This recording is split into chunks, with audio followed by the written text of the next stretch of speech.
कहानी की शुरुआत में हमें 800 साल पहले का टाइम दिखाया जाता है, जहां पूरी अर्थ पर ब्लैक डिजीज नामी एक खतरनाक बीमारी फैल रही थी, जिसकी वजह से पूरी अर्थ पर से इंसानों का खात्मा हो रहा था। असल में ये बीमारी एक विच क्वीन फैला रही थी, क्योंकि वो जमीन पर से इंसानों को खत्म करके विचेस की दुनिया बनाना चाहती थी। फिर उसे रोकने के लिए कुछ सोल्जर्स, जिन्हें के उस टाइम नाइट्स कहा जाता था, वो उस विच क्वीन की केव में पहुँचते हैं। लेकिन वो विच क्वीन काफी पावरफुल और खतरनाक थी, इसी वजह से वो सारे नाइट्स को मार डालती है। लेकिन उन सभी नाइट्स के बीच एक बहादुर नाइट भी होता है और उसका नाम होता है कोल्डर। कोल्डर विच क्वीन के सारे गार्ड्स को मारते हुए आगे बढ़ता है और विच क्वीन के सीने में अपनी स्वॉर्ड घुसा देता है, जिससे कि वो विच क्वीन कमजोर पड़ जाती है और बस मरने ही वाली होती है। लेकिन तभी वो विच कोल्डर के दिल को पकड़कर उसे कर्स देती है कि वो हमेशा के लिए इमोर्टल हो जाएगा, यानी कि कभी भी उसकी मौत नहीं होगी। अब वैसे तो इमोर्टल होना किसी किस्म का कर्स नहीं है, लेकिन कोल्डर के लिए इमोर्टल होना किसी कर्स से कम नहीं था, क्योंकि उस विच क्वीन को पता था कि उसने जो बीमारी फैलाई थी उसकी वजह से कोल्डर की पूरी फैमिली मारी गई थी। इसीलिए कोल्डर के जीने का कोई मकसद नहीं था, वो भी जीना नहीं चाहता था और वो भी अपनी फैमिली के साथ ही मरना चाहता था। इसके बाद सीन शिफ्ट होकर आता है प्रेजेंट टाइम में, जहाँ पर हम देखते हैं कि 800 साल गुजर गए हैं और यहीं पर हमें दिखाया जाता है कोल्डर, जो कि अपने कर्ज की वजह से अभी भी जिंदा है। लेकिन टाइम के साथ साथ उसका पहनना, ओढ़ना, उठना बैठना बदल गया था। यहीं पर हम देखते हैं कि कोल्डर एक प्लेन से कहीं पर जा रहा होता है, लेकिन तभी अचानक से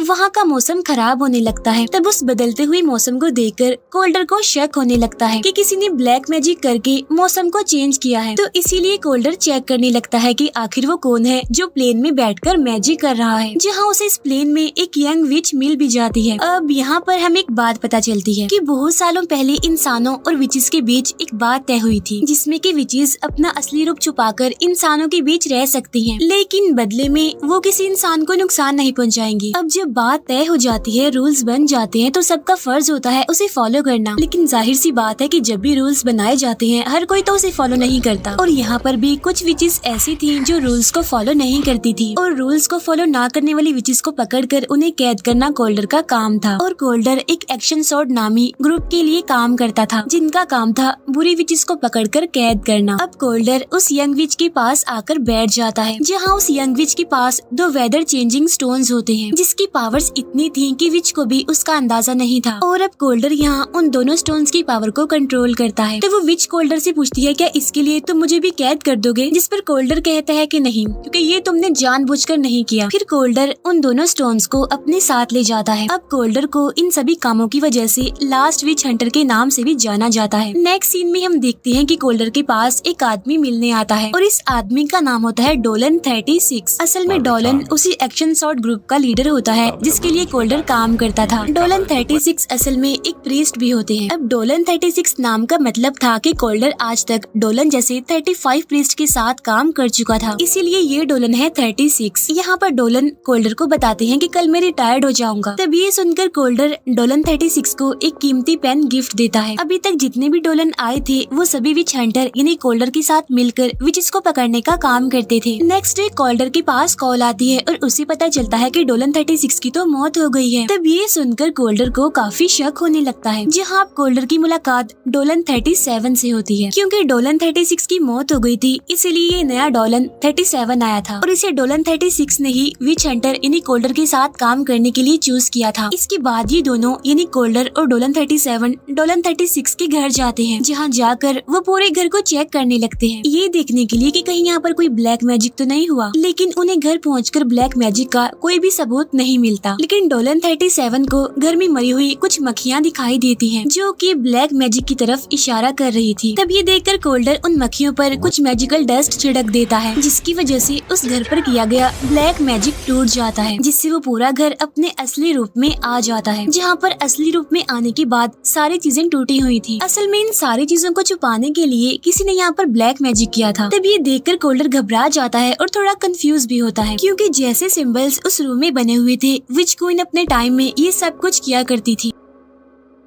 साथ साथ इस घर में वो पेन भी मिसिंग होता है जो कोल्डर ने डोलन 36 को गिफ्ट दिया था। अगले सीन में वो दोनों एक मेल विच के पास जाते हैं जो कि एक सेलर भी था और उस घर में मिली ब्लैक मैजिक की कुछ चीजों को दिखाकर उस विच के बारे में बताने का कहते हैं, यानी जिसने डोलन 36 को मारा था। अब क्योंकि ये आदमी ब्लैक मैजिक का सामान बेचा करता था, इसीलिए उस विच ने ब्लैक मैजिक का सामान यहीं से खरीदा होगा। लेकिन वो ब्लाइंड होता है। वो कहता है कि मैंने तो उस विच को नहीं देखा, लेकिन हाँ उसमें से स्मेल आ रही थी एप्पल्स की। तब ये सुनकर कोल्डर समझ जाता है कि आखिर ये ब्लैक मैजिक किसने किया है। इसीलिए कोल्डर और डोलन 37 उस विच के घर जाते हैं, जहाँ जाकर हमें पता चलता है कि वो विच मेल था जो कि एक बच्ची का रूप लेकर उन दोनों से मिलता है। लेकिन कोल्डर उसे देखकर समझ जाता है कि वही मेल विच है। तब कोल्डर एक नाइफ लेकर उसकी टांग पर स्टैब करता है, जिससे कि वो मेल विच अपने असली रूप में वापिस आ जाता है। और बाद में जब कोल्डर उसके घर को चेक करता है तो उसे वो पेन भी वहाँ पर मिल जाता है जो कि उसने डोलन 36 को दिया था। तब इस पेन को देखकर कंफर्म हो जाता है कि डोलन 36 को इसी विच ने मारा है। फिर कोल्डर उसे पकड़कर एक्शन शॉट की जेल में डाल देता है। कोल्डर को यहाँ पर समझ आ जाती है कि इन सबके पीछे जरूर किसी का कोई मकसद है। कुछ देर के बाद कोल्डर को उस पेन में से एक मरी हुई मक्खी मिलती है जो कि आज से 8 साल पहले फैले उस ब्लैक डिजीज नामी बीमारी की तरफ इशारा कर रही थी। और यहाँ पर हमें पता चलता है कि ब्लैक डिजीज की वजह से कोई मरता नहीं, बल्कि जिसको भी ये बीमारी होती है वो कोमा में चले जाते हैं और वो तब तक होश में नहीं आते जब तक ये ब्लैक डिजीज फैलाने वाला मरता नहीं। तब ये जानने के बाद कोल्डर सीधा डोलन 36 की बॉडी के पास जाता है, क्योंकि डोलन 36 पर भी उस ब्लैक डिजीज का मैजिक किया गया था। यानी कि डोलन 36 अभी मरे नहीं थे बल्कि अभी जिंदा थे और बस उस बीमारी की वजह से वो कोमा में थे और ब्लैक डिजीज को फैलाने वाले को मारने के बाद ही वो होश में आएंगे। अब ब्लैक डिजीज फैलाने वाले पर्सन को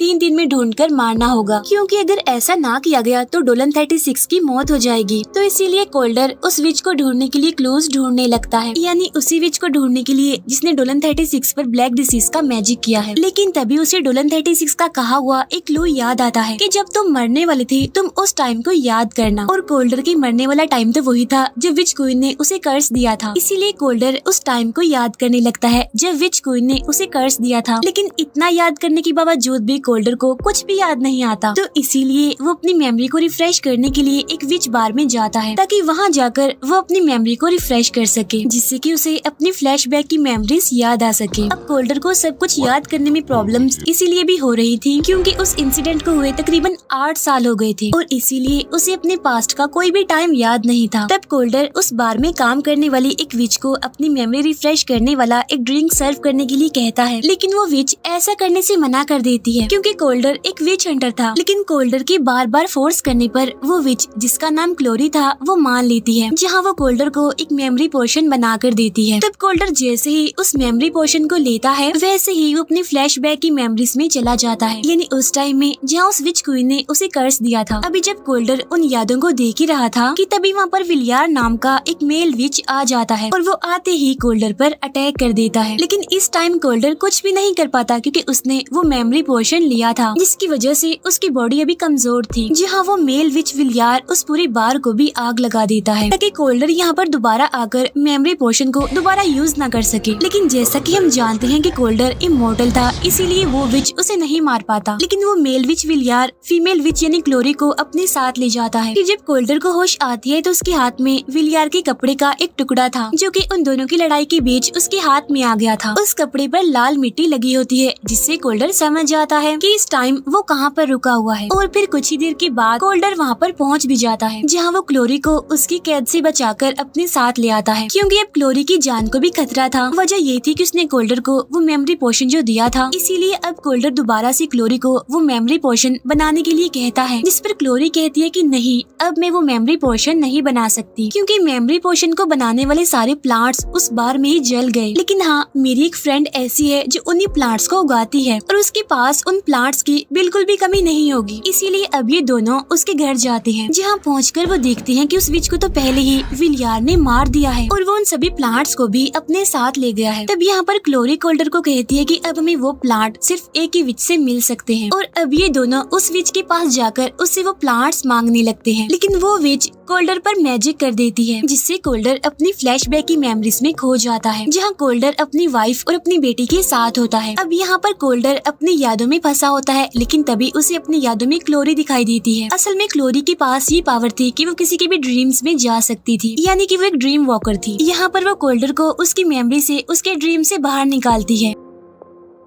फिर जब कोल्डर वापस ही अपनी सेंसेस में आता है तो वो उस दूसरी विच की सारी पावर्स को खींच लेता है। इसके बाद वो दोनों वहाँ से चले जाते हैं। अब क्योंकि कोल्डर को यहाँ पर पता चल गया था कि क्लोरी एक ड्रीम वॉकर है, इसीलिए कोल्डर उसे अपनी पुरानी यादों में जाने के लिए कहता है ताकि वो अपने फ्लैशबैक की मेमोरीज को देख सके। और अब तो उन्हें ये करने के लिए किसी प्लांट की भी जरूरत नहीं होगी, तो इसीलिए यहाँ पर क्लोरी उसकी बात मान लेती है। इसके बाद जब ये दोनों कोल्डर की याद में जाते हैं तो वो देखते हैं कि जब विच क्वीन ने कोल्डर की हार्ट को पकड़कर उसे इमोर्टल होने का कर्ज दिया था, उसके बाद ही वो विच क्वीन जल गई थी और पहला डोलन उस विच के हार्ट को बाहर निकालकर उस विच को पूरी तरह से मारने के लिए उसकी हार्ट को काटने वाला होता है। तो वो देखता है कि उसके ऐसा करने की वजह से कोल्डर को भी दर्द हो रही है। तब ये देखकर पहला डोलन समझ जाता है कि इस हार्ट को खत्म करने के बाद कोल्डर भी मर जाएगा, इसीलिए डोलन विच क्वीन की उस हार्ट को डिस्ट्रॉय नहीं करता बल्कि वो उसे अपने साथ ले जाता है। और अब मेमोरी से वापस आने के बाद कोल्डर को सारी बात समझ आ जाती है कि उस दिन विलियर विच क्वीन की हार्ट को पाने के लिए डोलन 36 के पास आया था और उन्हें मारने के बाद विच क्वीन का हार्ट चुराकर वो अपने साथ ले गया। असल में वो विच क्वीन को जिंदा करने की कोशिश कर रहा था। इसके बाद कोल्डर और डोलन 37 विलियर को ढूंढने के लिए निकल जाते हैं। फिर नेक्स्ट सीन में हमें विलियर दिखाया जाता है जो कि विच क्वीन को जिंदा करने का प्रोसेस स्टार्ट कर देता है, जिसमें कि वो उस मेल विच यानी उस सेलर को सेक्रीफाइस करने वाला था। लेकिन तभी वहाँ पर कोल्डर भी आ जाता है, मगर उसके आने से पहले विलियर ने विच क्वीन को जिंदा कर दिया था। तब ये देखकर कोल्डर विलियर को मार डालता है और अब वो विच क्वीन को मारने के लिए आगे बढ़ता है। लेकिन अब विच क्वीन दोबारा से कोल्डर के हार्ट को टच करके उसे इमोर्टल होने का वो कर्ज वापस ले लेती है, जिसकी वजह से कोल्डर अब काफी इंजर्ड हो जाता है। लेकिन वो वहाँ से बचकर निकल जाता है। वो वापस आकर देखता है कि डोलन 36 जिंदा हो गए हैं, क्योंकि इस बार ब्लैक डिसीज को फैलाने वाला विलियर था और उसे तो कोल्डर ने मार दिया था, इसीलिए 36 अब वापस से होश में आ जाते हैं। अब यहाँ पर डोलन 36 कोल्डर को बताते हैं कि विच क्वीन अभी वीक होगी क्योंकि वो अभी अभी जिंदा हुई है और अब वो सारी विचेस को अपने साथ जोड़ने की कोशिश करेगी, जिससे कि वो और ज्यादा खतरनाक और पावरफुल हो सके ताकि बाद में वो इंसानों को खत्म कर दे। तब ये सुनकर कोल्डर समझ जाता है कि अब विच क्वीन एक्शन सोर्ड की जेल पर अटैक करेगी, क्योंकि वहीं पर उसे बहुत सारी विचेस एक साथ मिल सकती हैं। इसके बाद कोल्डर अपने घर जाता है और अपने सारे हथियारों को लेकर क्लोरी और डोलन 37 के साथ उस जेल में जाता है, जहाँ जाकर वो देखता है कि विच क्वीन ने सारे विचेस का एक चेन बना दिया है, जहाँ वो उन सभी की पावर्स को अपने अंदर अब्सॉर्ब कर रही है और अब वो दोबारा से ब्लैक डिसीज फैला रही है। तब ये देखकर क्लोरी ड्रीम वॉक करती है और उनमें से एक विच के ड्रीम में जाकर उसे मार डालती है, जिसकी वजह से वो सर्कल टूट जाता है जो कि विच क्वीन ने बनाया था, जिसकी वजह से अब विच क्वीन फिर से वीक होने लगती है। जहाँ अब कोल्डर उस पर अपनी स्वॉर्ड से अटैक करने लगता है और यहाँ पर हमें उन दोनों के बीच एक काफी जबरदस्त फाइट देखने को मिलती है। लेकिन तभी अचानक से डोलन 37 क्लोरी पर गन पॉइंट कर देता है, क्योंकि आज से तकरीबन 30 साल पहले कोल्डर ने डोलन 37 के पेरेंट्स को पकड़वाया था, क्योंकि वो दोनों बुरे विचेस थे और अपने पेरेंट्स का बदला लेने के लिए ही डोलन 37 ये सब कुछ कर रहा था। यहाँ डोलन 37 कोल्डर को गन से शूट कर देता है, जिसकी वजह से कोल्डर इंजर्ड होकर नीचे गिर जाता है और अब विच क्वीन फिर से अपने विच सर्कल को पूरा करने के लिए क्लोरी को भी उस विच सर्कल का हिस्सा बना देती है। और ऐसा करने के बाद विच क्वीन